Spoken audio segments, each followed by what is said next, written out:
Okay, so without further ado, I'm really happy to welcome Thomas and Alex here today to give this presentation on STED workflows for synaptic nanoarchitecture and brain, and we'll have a Q&A afterwards. Thank you. Yeah, we can get started.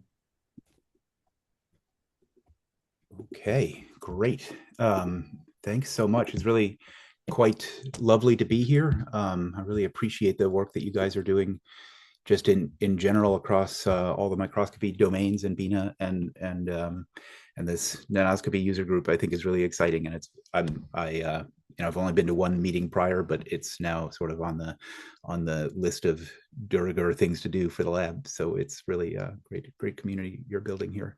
So I'm going to Alex and I are going to share this talk, and I think one reason. Let's see, my slides should advance here at some point.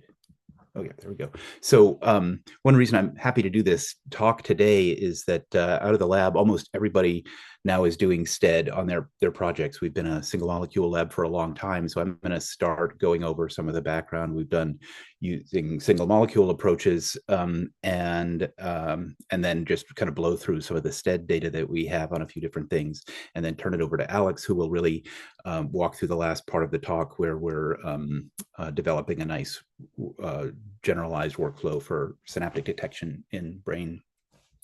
So that's Alex. He'll be here in a moment, and so I'll start with a very general background of the orientation of the lab. So we're interested most generally in the cellular and molecular mechanisms that give individual neurons their capacity to operate within neural circuits that, of course, then produce the behaviors that we hopefully enjoy about ourselves, but not always. And our particular focus in all this really is on the synapses. Show a little stretch of dendrite here and dendritic spines protruding off the synapse where this particular cell receives input from many other cells across the brain. And so synaptic transmission is the process of signal transduction at this presynaptic to postsynaptic contact point, so that neurotransmitters released from the presynaptic vesicles activates receptor postsynaptically. That's synaptic transmission. That's what's keeping our brain functioning all the time. And understanding exactly the mechanisms that govern how strong each of these individual contacts is really very critical, central problem in neuroscience, because it's how the brain wires up and establishes the connectivity that we use. Activity dependent changes to the strength of synapses that mediate learning. And of course, diseases and drugs of abuse, many forms, affect how synapses operate by perturbing the structure or function of synapses. So really, overall, the lab is interested in how individual synapses are built out of the constituent molecules in order to permit synaptic transmission and to permit the raising and lowering of the strength of synaptic transmission. And so we've been thinking about this from a structural angle for a long time. And the reason we are nanoscopy users is that at each individual synapse, so those are roughly, say, 300 nanometers across, and the organization of proteins in the synapse governs essentially every aspect of synaptic transmission.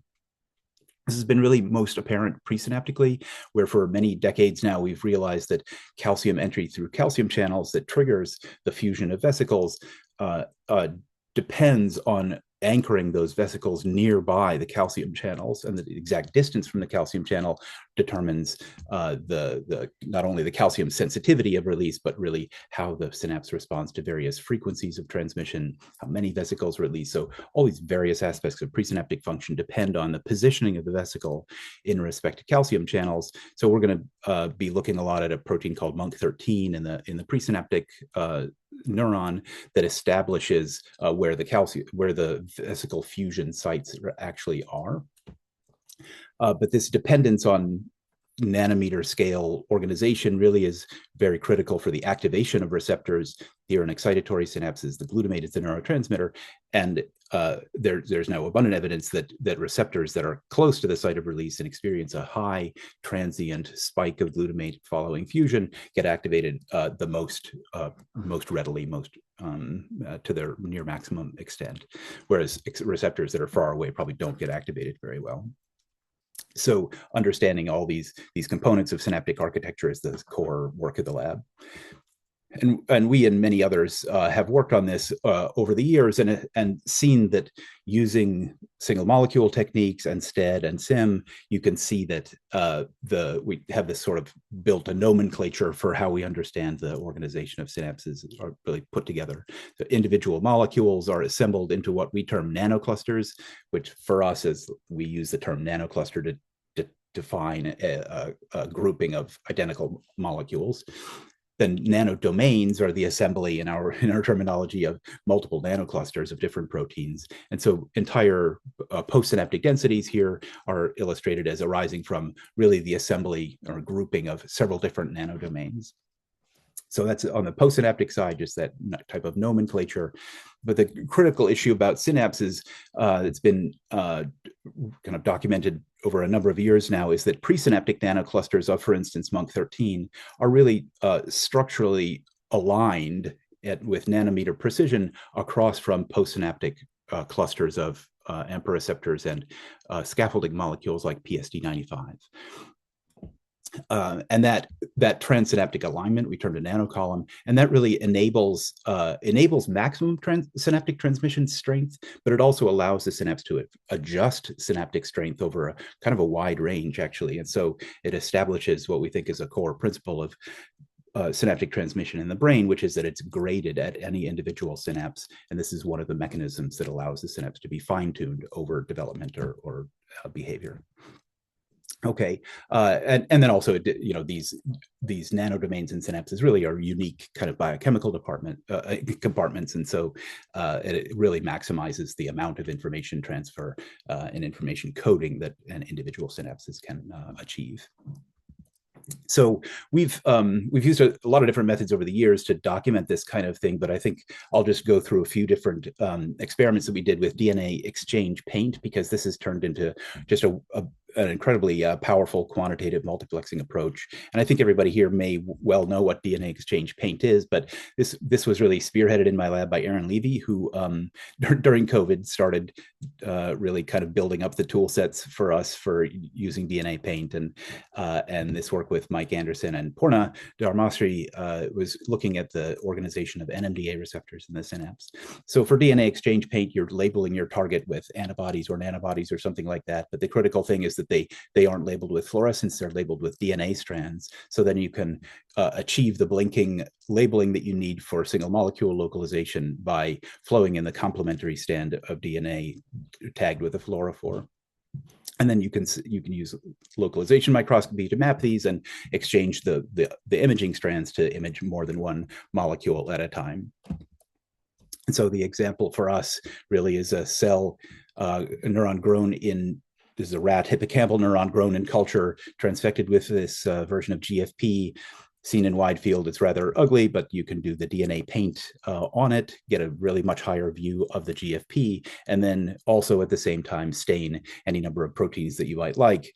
Here are several different synaptic proteins, visualize them all together, so that you can see, this rather wonderful high resolution map of all these proteins in their real cellular context here. And this ability to observe the relationships among proteins all at really kind of whatever we'll say 25 nanometer resolution is really extremely powerful for us thinking about these multiple protein complexes on each side of the synapse. So the last thing that we did with this just recently was mapping the distribution of NMDA receptors in the synapse. And the NMDA receptors are calcium ionophores, so they gate the entry of calcium to synapses and trigger all forms of many forms of plasticity that are common to learning and memory and disease. So understanding how NMDA receptors get regulated in the synapse is really critical. And so for this, we've transfected knock-in construct to label the GluN2B subunit of the receptor. We can see that. We can do DNA paint on it in the context of these critical proteins, postsynaptic PSD95, Monk13-1. But really, you know, the paint view of synapses that you get is just so exquisite. The resolution is so high. So we get these types of examples. The brown is the outline of the synapse as a whole, marked by PSD95. NMDA5. And then you see the two different types of NMDA receptor subunits distributed within the synapse. And you can see them sometimes overlap, sometimes be separate from one another. It's really quite exquisite. So it's been the platform for us for documenting many different relationships among these proteins. So the starting point really for the analysis is identifying nanoclusters of all these different proteins. You can see their whatever basic kind of characterization of those nanoclusters. But then we start to use a bunch of different methods to quantitatively analyze the relationship between the proteins. And I'll just point out one here, which is the cross correlation of the distribution between the 2A and 2B subunits. So these are receptor subunits that can be co-assembled into individual receptors or form their own separate homodimeric or homotetrameric receptors. And so the cross correlation shows that 2A and 2B really do co-localize quite a bit, presumably when they're in tri-heteromeric receptors together, or maybe just nearby receptors of 2A and 2B type. And then there's regions where they're really kept away from each other. So their distribution in the synapse is really kind of complex and interesting because the receptors do different things. But we were also intrigued then by the different number of nanoclusters formed by PSD95 postsynaptically and MUNC13 presynaptically.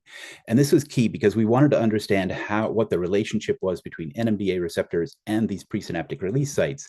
So this kind of illustrates the analysis that we want to do. We want to take the distribution of the postsynaptic GLUN2B, for instance, here, and ask whether or not it's clustered around the MUNC13 release sites. That would be a definition of nanocolumn alignment. So we have PSD95 nanodomains, and we expect that the receptors are going to be in these nanodomains as well. But because of the big mismatch, the way we did this analysis is to divide up the MUNC13 nanoclusters into whether or not they were, in fact, aligned with PSD95 nanodomains in the nanocolumn or not. So then we can look at the GLUN2B distribution really specifically for those MUNC13 clusters out of the nanocolumn or in the nanocolumn. And it turns out that this is really the key way to think about where NMDA receptors are in the synapse. But for both subunit types, so just look at GLUN2A here, when the MUNC13 is outside the nanocolumn, the NMDA receptors are drastically de-enriched from that part of the postsynaptic density. But when that MUNC13 is in fact aligned and in the nanocolumn, that's when the NMDA receptors are accumulated across from that release site.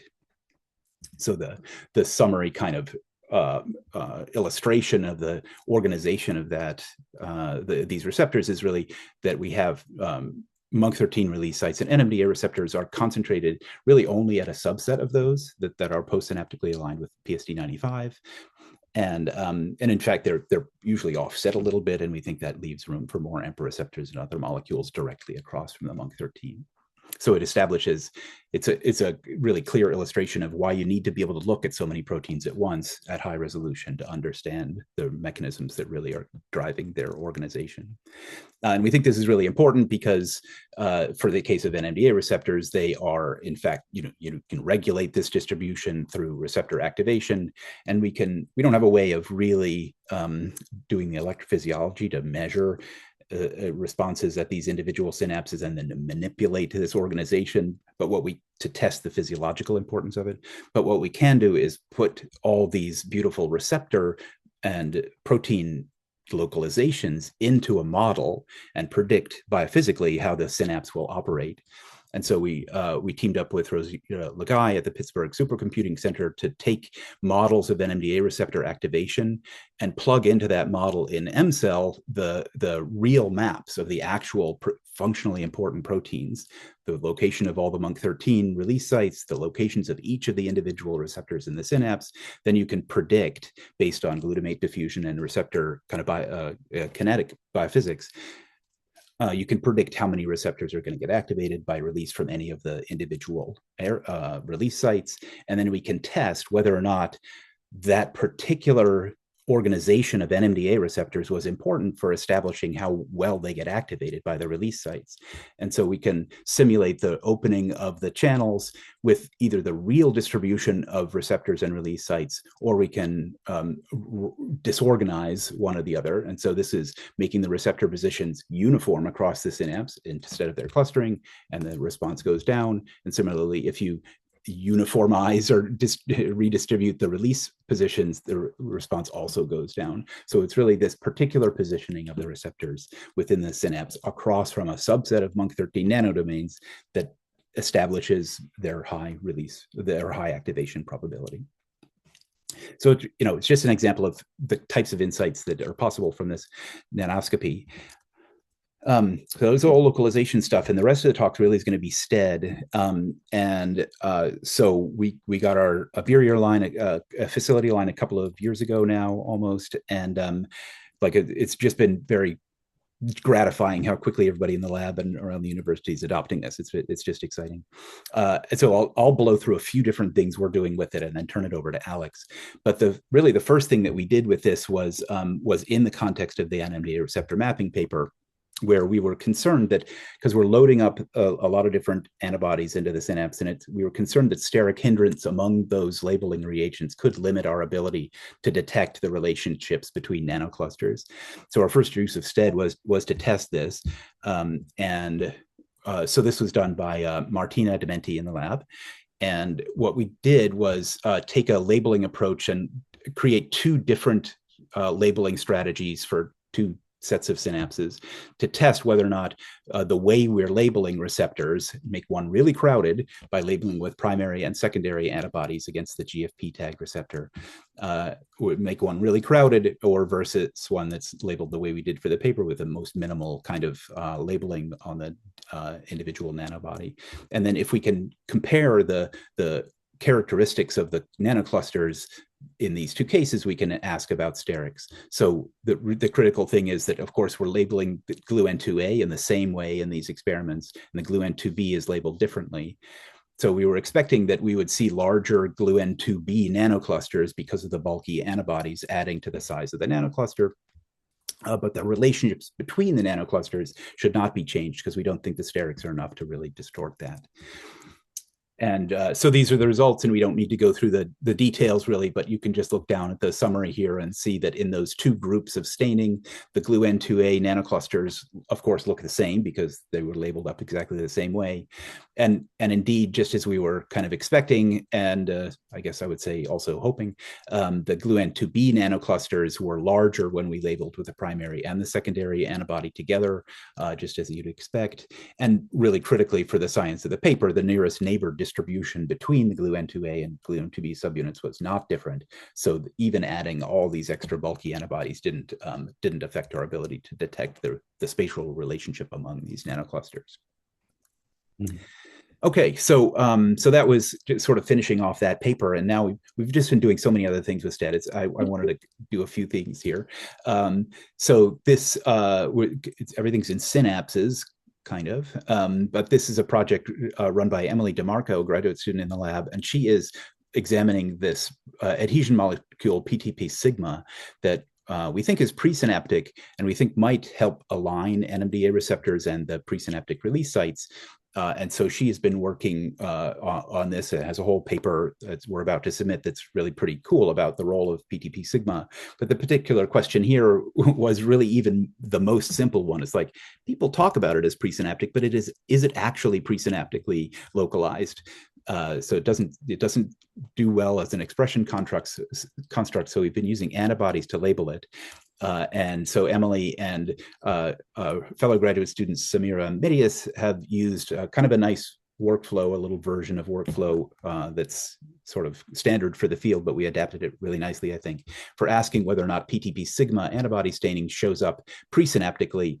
And the way we do that is to ask whether or not is to map its distribution with respect to the known presynaptic protein bassoon and the known postsynaptic protein PSD95. So for that, they do line scans across individual synapses and map the position of these proteins that way. And you can do this for a series of proteins then with known positioning throughout this axis. Bassoon presynaptically stained with another different antibody, the intracellular PTP sigma antibody, syntaxin that we know is sort of in the molecular clusters around the presynaptic cell, presynaptic membrane, and then two different postsynaptic proteins. And so you can see that on average, the PTP sigma really does fall on the presynaptic side of things. It's even a little bit closer to the postsynapse than syntaxin itself is. I think that just is evidence that we know this is really staining only the transmembrane, right next to the transmembrane domain of the PTP sigma. So it's really a lovely workflow that is just quite efficient with STED to do that kind of thing.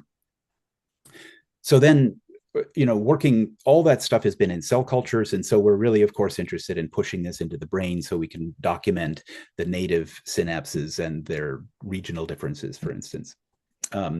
And so we could use DNA paint for this. And actually, DNA paint works very well in slices if you want to do, certain specific things. So postdoc Sam Barlow, along with Alex and Aaron and couple of other people along the way now really have worked on DNA paint in tissue sections, and it works pretty well. You can see, zooming in on these synapses, the pre and post synaptic markers. They're lovely. You get high resolution. It's great stuff. But as I think many people know, right, if you're going to be doing DNA paint in tissue, the tissue can't be very thick because you have to let the imager strands diffuse down to the part that you're looking at, and that's kind of slow and more complicated. And so you have to use these quite thin sections. This is a 1 micron section, and it works great, but it's then really challenging to do anything sort of volumetric in tissue with DNA paint. The serial sectioning is really extremely challenging. So we wanted to do things in tissue slices with STED. And one of the ongoing things that really is exciting for us is, of course, if you're looking in tissue, you can look at all sorts of different cell types. And Becca Aitken, a graduate student in the lab, has been particularly looking at the calcitonin gene-related peptide. This is a total tangent in some ways, but is, I think, going to be a great comparison for reasons that I'll illustrate in a moment here. So CGRP is involved in several chronic pain conditions, and Becca and a collaborating lab, Asaf Keller with Rebecca Lorsing there, had noticed that CGRP is expressed, the receptor for CGRP is expressed not just in neurons, but actually in the oligodendrocyte precursor cells, which is a unique glial cell type that contributes to a pain function and other things through myelination and other functions. And so across different brain areas, Becca has established that the CGRP receptor is expressed in these OPCs in quite a high abundance. And so we are interested in then testing whether or not the neurons that secrete the CGRP are actually making synaptic or synaptic-like contacts with the OPCs themselves. And so she's done this through immunostaining in tissue with the marker for driving PDGR alpha, which is an OPC marker, co-staining for CGRP itself, and eventually looking at synapses. And right now seeing that the CGRP puncta showing the presumed locations of CGRP release in the neurons actually are very close to the OPC surface. So there's really a lot of extremely close contact, and that's being analyzing that further is really going to be facilitated by STED. And for us, the OPCs uniquely are the only other cell in the brain that makes a neuron to postsynaptic cell synaptic contact. So these are genuine synapses that can be made onto the OPCs. And so we're going to be very interested to find out if those are really peptidergic synapses or what the molecular kind of architecture of those synapses is. Okay, so now we can we can start looking at synapses also in the brain slices, and ultimately what we want to be doing is looking in human brain tissue and examining the nanoarchitecture of the synapses there. So this is a slice of cerebellum, just beautiful tissue to work with. This is work we're doing with Seth Ament, who is in the Institute for Genome Sciences here. And this is work that Alex did with him doing our first synaptic staining of human cerebellar tissue in the context of autism. This is actually, but we can do confocal staining, and we see the postsynaptic PSD95, presynaptic bassoon. It looks lovely. Of course, everything looks way better with STED, and it really is just makes this enabling difference in resolution. So this is, right off the Beerier software. This is a true sharp version of the STED image here. But you can see that the STED is going to enable us to see vastly more in the synaptic architectural detail. So just in line scans here, for instance, you can see how well resolved these puncta are going to be. So the hope really is that we're going to be able to use this to develop a high throughput method to characterize these synapses in great detail, look at these nanoarchitectural relationships about the synapse morphology, protein distribution, and positioning. So this is really just a first pass of a kind of AI cell pose identification of the clusters, peaks of the nanoclusters, and just is only in this case of PSD95. But it just illustrates that the kind of throughput idea is going to be achievable in the human tissue. So that's good. So, but what we really need to do in order to move kind of as closely as possible from all these really high resolution DNA paint assays in cell culture, we really wanted to be a little bit more careful about understanding whether, what we're going to be sacrificing with STED.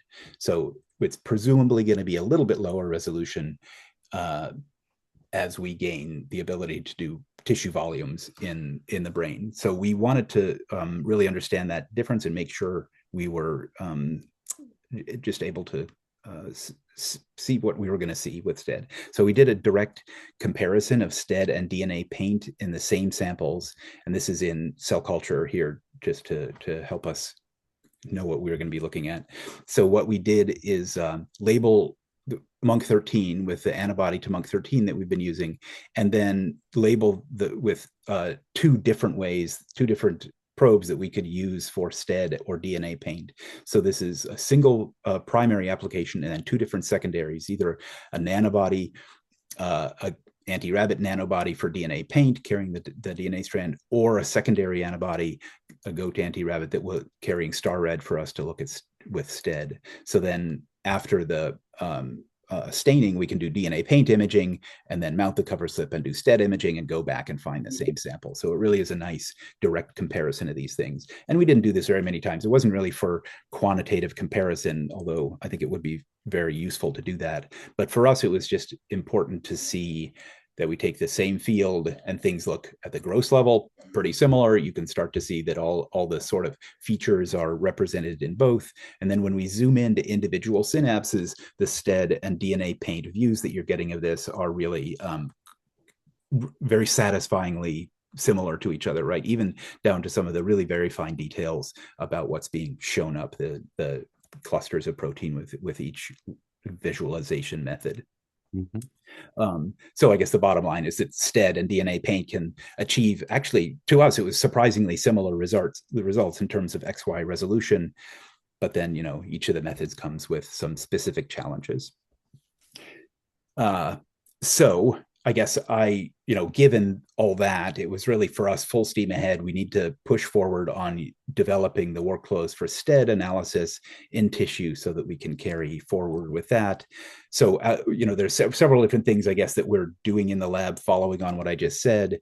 We're really continuing with the single molecule localization in the version of DNA paint called Resi that really gives you the really extreme sort of sub 10 nanometer resolution, which along with MinFlux will both allow us to really pursue understanding of the receptor structures themselves in tissue. I'm just really very excited. We have a MinFlux coming to campus, so it's going to be just a fantastic combination of techniques to explore the highest resolution possible in light microscopy. And we're going to be looking at self-specific nanostructure of synapses in brain tissue, because these are likely, the characteristics of synapse nanostructure is going to vary quite a lot from synapse to synapse, from brain region to brain region, neuron to neuron. And then I'll show just briefly at the end that we're hoping that we can link up the imaging of synapses with spatial transcriptomic data to understand how the underlying genetic landscape, under transcriptomic landscape, really gives rise to synapses of certain features in the brain. So, and just to set up what Alex is going to be talking about, we wanted a high throughput method to analyze synaptic nanostructure because we have all these different descriptors, right? If you can look at a bunch of different proteins and many at very high resolution, you get access to tons of information that is really going to be causative for the function of individual synapses. So we want to get all these measures out that we with STED that we can with DNA paint. And then we obviously we want to take that information and put it into the sort of analytical pipelines that will give us lots of different ways to test hypotheses about what aspects of synapse morphology are giving rise to the function of individual brain circuits and eventually the behavior that arises from those circuits. Okay, so I guess I will stop my share so Alex can take over now. And I will try to be able to stop my share. Here we are. Well, Alex loads up. I could take a question if you want to. Yeah, sure. We can do one question. So people want to know some technical details about how you designed the three-color STED experiment. Well, so for the three-color STED, right? Yeah. So those are basically the Iberia recommended dyes, and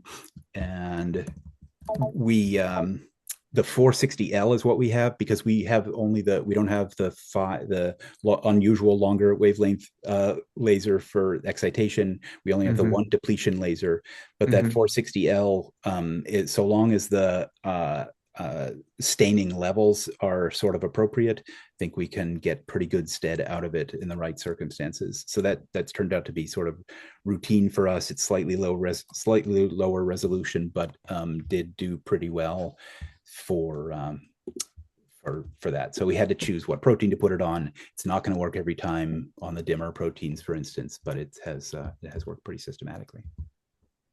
Great. I think Alex is set up, so we'll save other questions and get to them during the Q&A. Okay, great. Thank you all.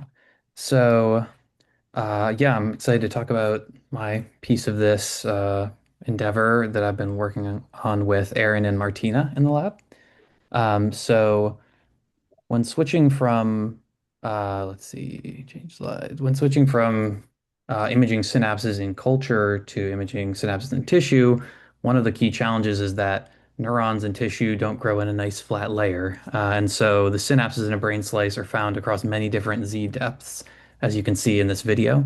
This is a Z-stack I took of PS295 and Monk13 in mouse striatum using 3D STED, which allows isotropic resolution across volumes of tissue like this. So clearly 3D STED offers a wealth of spatial information, but as probably most of you know, you do sacrifice XY resolution to use 3D STED. And so we wanted to quantify that trade-off on our system. So to do this, first I took XZ stacks of 40 nanometer fluorescent beads using different amounts of power to the 3D depletion beam. And I quantified the size of the PSF with line scans through the X and Z axes here and measured, displayed in these graphs, and then measured the full width at half max of each curve. And so as you can see, these measurements trend in the predicted direction where increasing the 3D power leads to a large improvement in the Z resolution, but with a trade-off loss in the X resolution. Next, I wanted to test the performance of 2D and 3D STED for imaging synapses in tissue. So I collected these as single XY images of the same exact region using no STED, 2D STED, or 3D STED. And it's, I hope, visually apparent to you that the 3D resolution falls somewhere in between confocal and 2D, and that's supported by running decorrelation analysis on these images. But really, for us to decide whether or not to use 2D or 3D STED, the real test is whether we can detect the nanostructural features that we need to measure to answer our questions about subsynaptic organization and alignment. So to try and answer this, I plotted line scans through these three Monk 13 clusters um, in both images, which reveals three distinct peaks in the 2D STED image and much less distinction in the 3D. While I was at it, I drew a transsynaptic line scan across the Monk 13 and PSD95 and quantified the full width at half max of each, which reveals almost a twofold loss of resolution when moving from 2D to 3D stead. Finally, I ran both these images through our automated nanocluster detection, which I'll talk about a bit more later, but it found that many Monk 13 nanoclusters in our images are not detected from the 3D STED versions of the image. So this solidified my decision to use 2D STED imaging to measure transsynaptic alignment. That decision led me to a new hurdle, though, which is that the synapses that we image in 2D will still be oriented in all possible angles in 3D space, which presents an analysis challenge because we have very different expectations on what transsynaptic alignment will look like depending on the orientation of a synapse. So, for example, some synapses are oriented on their side with the pre and postsynaptic markers lined up sort of parallel to one another, whereas others are oriented, as we say, en face with the pre and postsynaptic proteins overlapping. And of course, there are many, many synapses that fall somewhere in between. So for measuring transsynaptic alignment, we typically prefer to measure in en face synapses because aligned proteins should co-localize in the 2D image. That said, side synapses do offer potential for other types of analyses. And so we set out to develop an automated method to sort through thousands of synapses by orientation based on features of the 2D image. And I'm going to walk you through our method, which has performed well so far on a preliminary small data set of synapses. So the two key parameters we decided to use for the orientation sorting are the ellipticity of PSD95 and the colocalization of PSD95 and Monk 13. So first, for the ellipticity, you can probably tell that side-oriented synapses have a much longer and skinnier PSD than the face-oriented synapses. And so we can measure the ellipticity of the detected PSD95 ROIs as the length of the long diameter divided by the length of the short diameter. And that should be high for side synapses and lower for face synapses. And then for the colocalization, we would expect much higher colocalization of the two proteins in face synapses than side synapses. So we quantify this by measuring the Jacquard index of the detected Monk and PSD95 ROIs.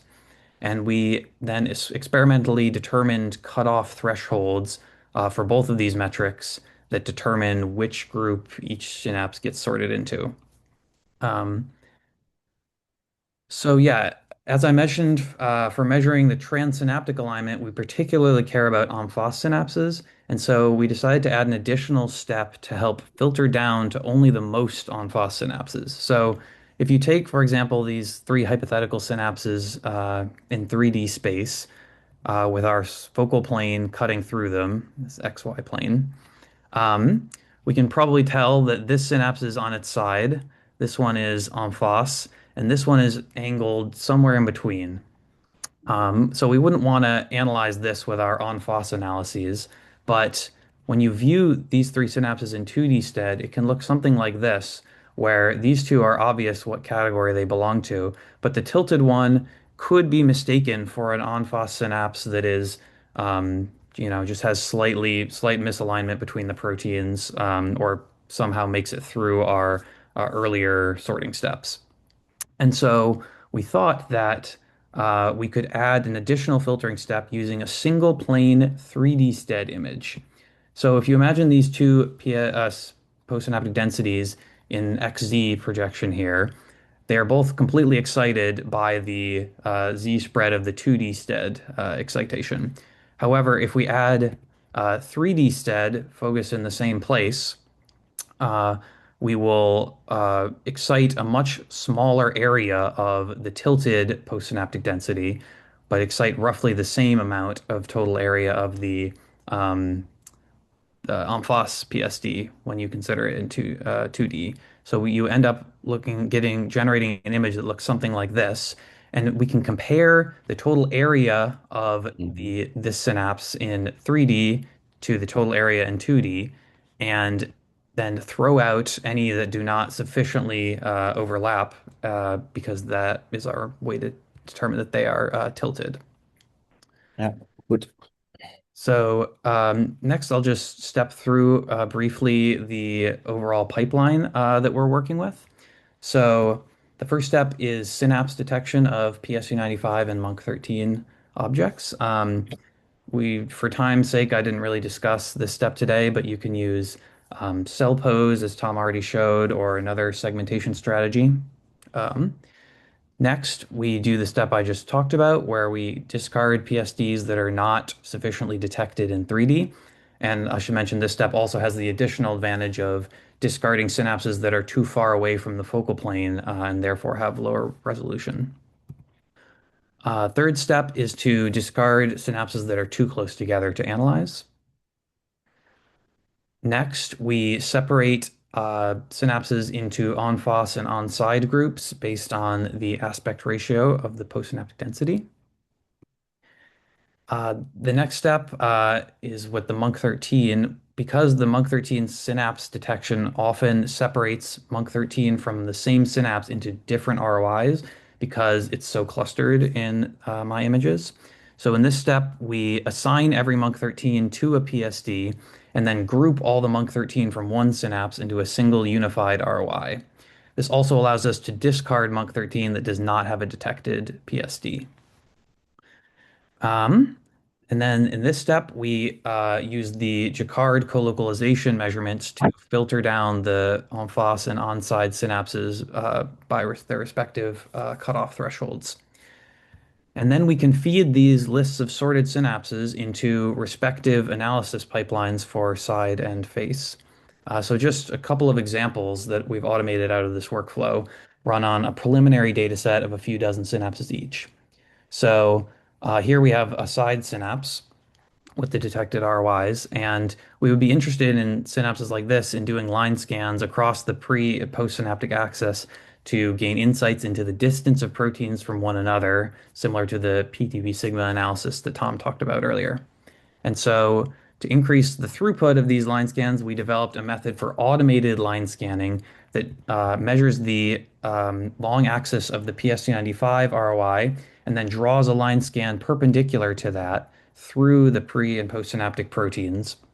And that allows us to generate plots like this that show the distribution of Monk13 as a function of distance from the postsynaptic density.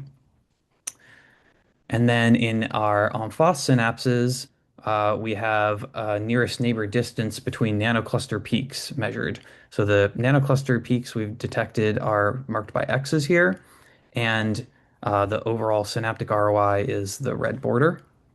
And we find that when we measure the nearest neighbor distances between PS95 and Monk13 of these nanoclusters, you get data like this here shown in the solid lines compared to randomized locations of one or the other protein nanoclusters in the faded lines. And so you can see that there's a broad distribution of peak distances, and this is a small data set to start with here. But the main thing to pay attention to here is the unique population of peaks at really short nearest neighbor distances that are apparent in the real data but do not exist in the randomized data, indicating a population of aligned nanoclusters. So I hope you can appreciate that one of the major benefits of this automated workflow for synapse detection and sorting is its modularity. We can slot in additional filtering steps as needed and apply a bevy of analyses to synapses of each category. This pipeline allows us to collect large, high-dimensional data sets that are critical for basically all the questions our lab is working on. And with that, I will throw it back to Tom. Yeah, great. Thanks, Alex. And so, yeah, just to put one more slide in here about the future directions for us. If people have ideas on this, it would be really valuable for us.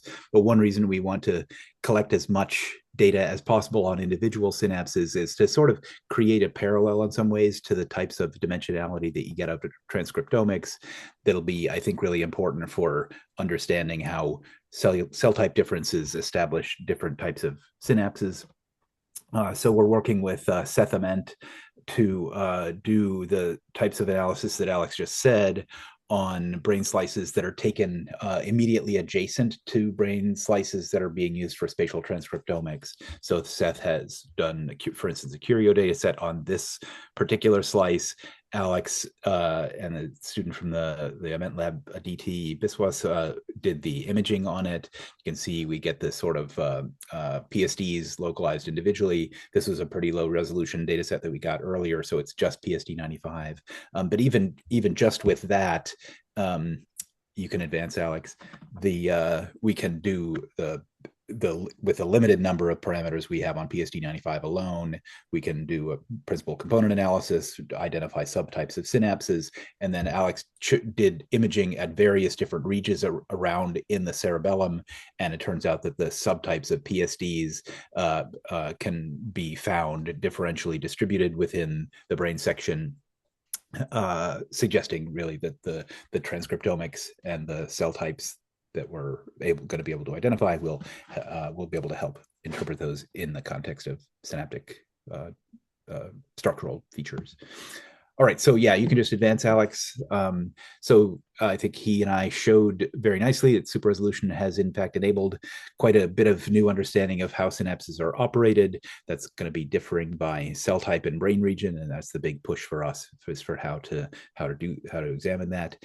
We've done a lot of work recently on the NMDA receptors. They have this really unique distribution at and or kind of next to the nanocolumn in synapses. And it's a good example, I think, of why DNA paint is so powerful, because it allows this really highly quantitative multiplexing at these very fine spatial scales that you need to understand the protein interactions that really are predictive of how synapses and presumably other things are put together. And we have this new workflow for measuring 2D, using both the 2D and the 3D STED for measuring transsynaptic organization, that I think rather than always relying on the 3D STED just because we can, I think we actually are end up going to get more information by really sort of very carefully deploying 2D and 3D STED to get to the highest resolution at the highest throughput.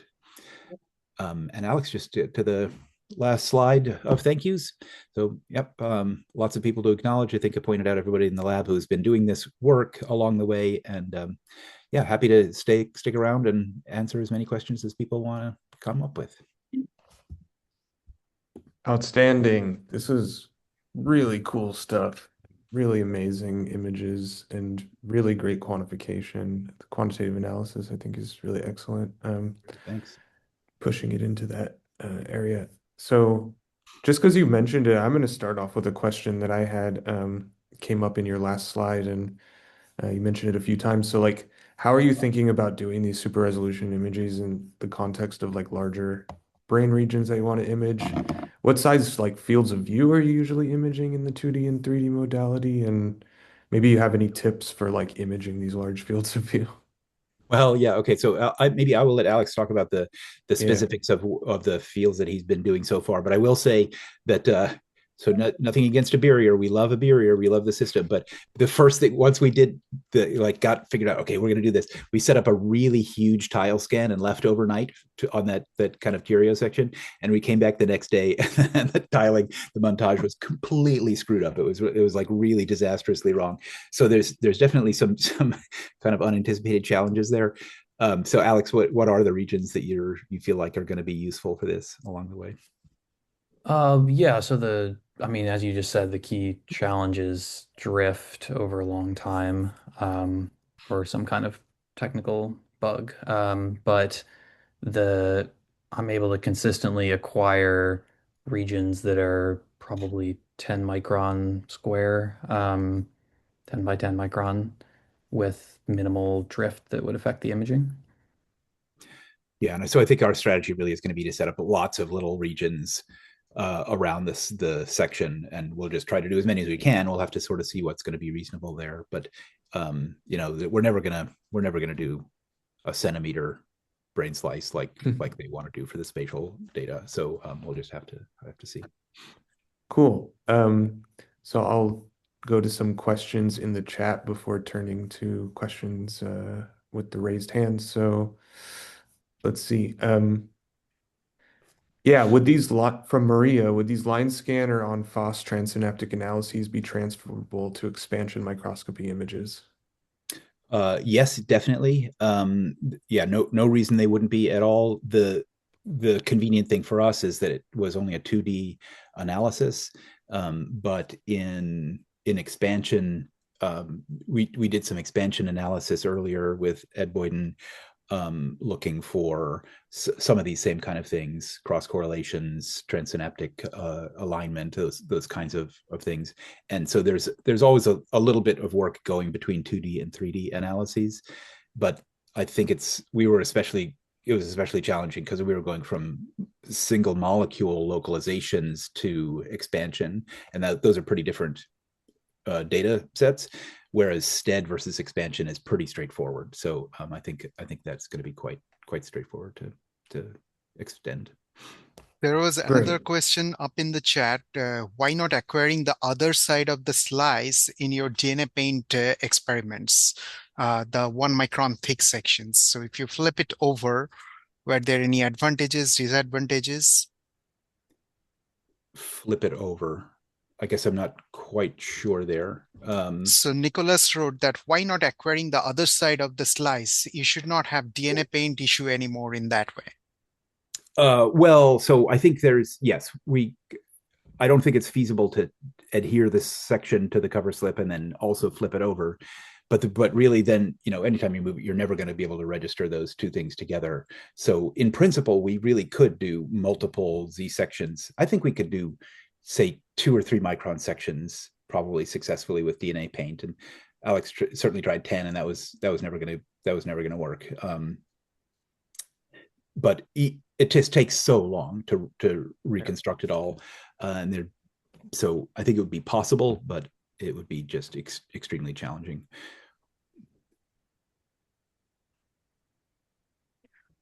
And there was Cool. another question. You already answered the adaptive illumination. There was another question about adaptive optics. That's the deformable mirror one. Did you use that for the 3D staining tissues? Alex, what's your adaptive optics? So Thoughts? the tissue slices I've been cutting are 5 or 10 microns thick, and I've been trying to acquire images within like 1 to 2 microns of the cover slip from the cover slip. So with those settings, we've tested a little and haven't found any improvement. Messing with the adaptive optics basically just makes it worse. But I think if you're trying to image, synapses deeper into a brain slice, especially if you're trying to like find labeled cells or something in the slice, then they could be more important.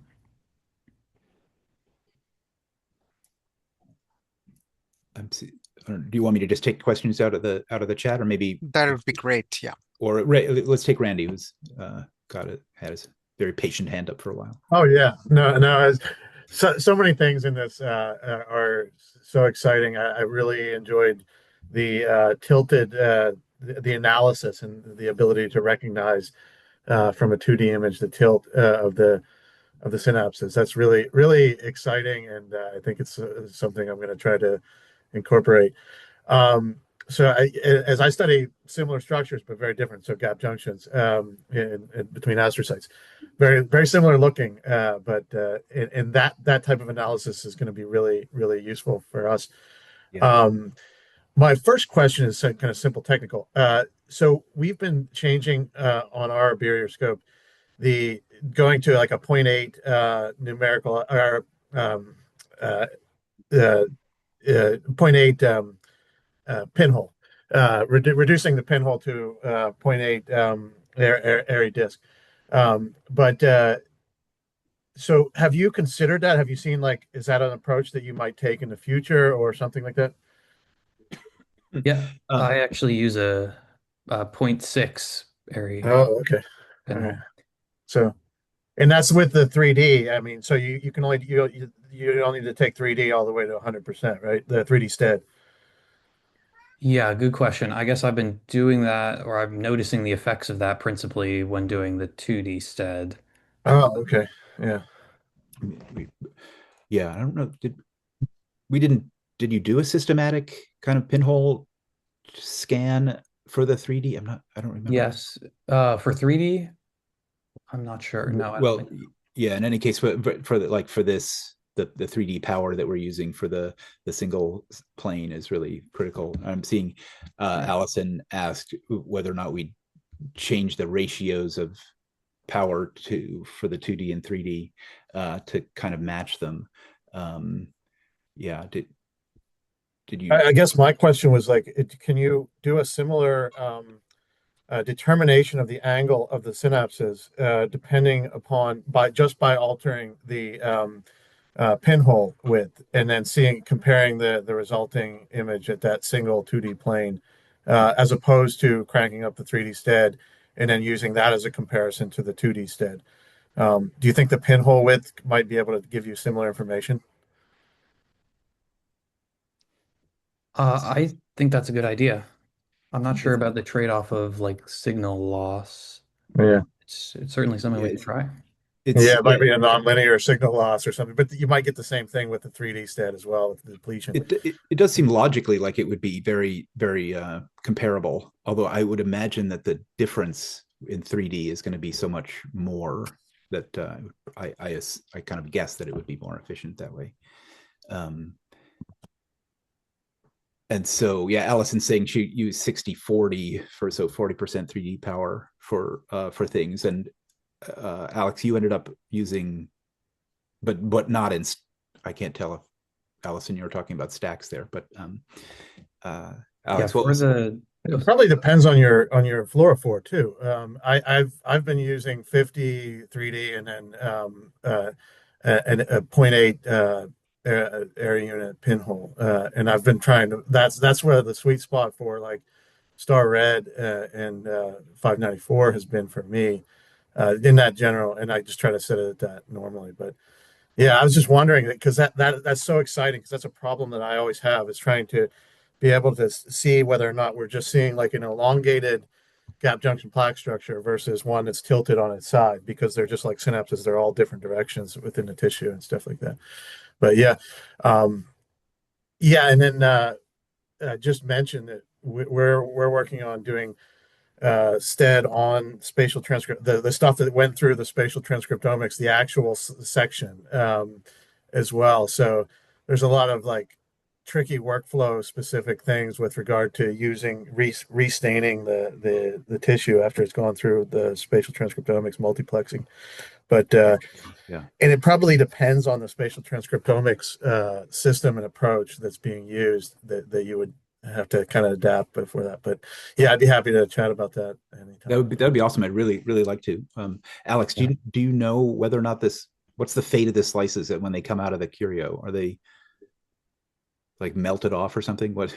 Yes, I they think are they're they're turned into a completely, soup with yeah, they're beads. completely. Yeah, so we would have to do all our stuff first before going onto the spatial for them. So, True. but for I don't know.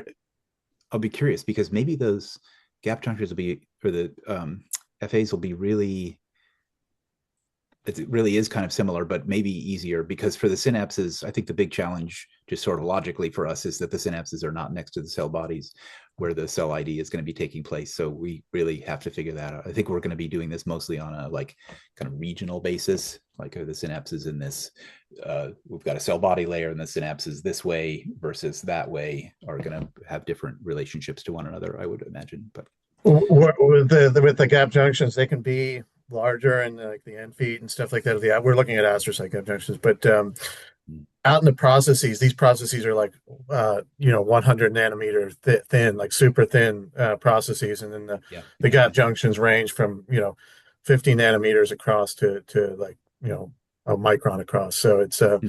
those 50 nanometer ones are like tough to judge their angle. But anyway, I'll let other people talk here. I have lots of it was a great presentation. I really enjoyed I think this is awesome. I mean, this is the point of this community is really to try and exchange these sort of tips. And I think that sounds like a conversation that's probably going to continue after this. So that's really cool.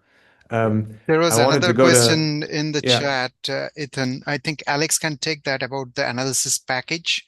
Sarah McAllister asks that whether this analysis can be done in Fiji without Imaris in the mix. Have I looked into using Imaris to analyze transsynaptic alignment? So that was something we considered was if I was going to collect all of our synapse data in 3D using 3D STED, then I was considering ways to use Imaris to segment and measure alignment. Because we decided that the 3D resolution wasn't good enough to like detect those nanostructural features, I didn't pursue it further. But it's certainly an interesting question. Yeah, and this is all in Fiji right now, but we have I think sort of our plan is to get it all into Python. We have a student who's working with us. He's got the first version in Python now, and then we will. Somebody asked about sharing. Adrienne, we'll definitely be sharing it as soon as we can get it all together and on bioRxiv. So it'll be I think both versions will be there, the Fiji and Python version. And for the line scan, that one we actually the automated version of that, Alex, is that entirely MATLAB that Aaron wrote that up in? So we use Fiji, we use MATLAB for a bunch of different things, and eventually it'll all be I think both Fiji and Python. Cool. I had another question actually about the DNA paint because you said that it was difficult to get the imaging strands into the thicker samples. So I've been doing recently some like whole brain imaging with this Life Canvas spin light sheet system, and so completely different resolution level. But I bring it up because the way that you get the antibodies to like fully penetrate into the brain is they have an electrophoretic system in which the electric field actually draws into it. So I was wondering, like, can you get imaging strands for DNA paint into thicker samples, like just using electrophoresis? I look forward to your results on that test. I think there's got to be. I think there's no question that it could work. It's just Yeah. that I don't know. It's to get the best resolution. The strands differ a little bit in their performance. So the fluorophore is always the same, but the sequence differs, and even in cell cultures, they differ a little bit in the optimal concentration, even the optimum imaging time, because their forward and reverse kinetics differ a little bit. And so I think it just is going to get very complicated to do exchange, especially in the thicker tissues. Got it. Cool. Have I missed any questions, Priyam? I think we got to everything. Yeah, looks like mostly answered. Cool. All right. Well, this is really great. Aditi, maybe you can throw up so yeah, just a reminder. Oh, can you go to slide 15? But yeah, the next meeting is June 11th with Kay Thomas from University of Rochester. So be sure to uh, uh, check that out and join us. As well as we have our scheduled speaker for September, Nicolas Piguel from Northwestern. So yeah, don't miss these. They'll be same time, same place. And once again, let's thank Alex and Thomas for outstanding talks. So Yeah, thanks. Thank you. I hope to see you all at the next meeting, June 11th. Thanks a lot. Bye. Bye-bye.